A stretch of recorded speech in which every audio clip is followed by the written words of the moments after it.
And let's stay on these truce talks. William Law is a political analyst based in London, and we've heard about these conflicting statements regarding these truce talks. Now, William explains what to expect from these Cairo talks. Well, I don't want to abandon the peace talks and the hope for the peace talks. I think that it's still very much up there in the air. What we're seeing is pressure on Netanyahu from both sides. The Americans are stepping up their pressure because Joe Biden needs to show his Democratic Party, that part of his Democratic Party who is really angry with him about his failure to rein in the Israelis. He needs to show them that he is trying to get a ceasefire happening. On the other side, you have Benjamin Netanyahu up against primarily Itamar Ben-Gvir, the national security minister, and his finance minister, Mr. Smotrich. Now, those two do not want a ceasefire.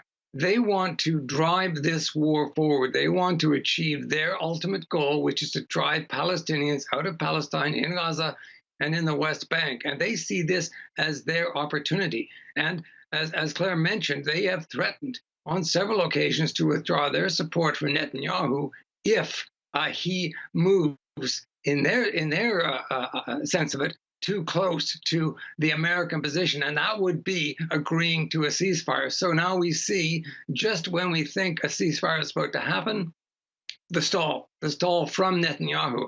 And he will, I think, play this out. Ramadan is coming up. This is really critical because not just the fact that it's Ramadan, but Ben-Gvir has also been pushing to block Muslims from Al-Aqsa during Ramadan. Extremely provocative. That's why people are very, very nervous. And Netanyahu is in a difficult situation. And is this guy going to survive?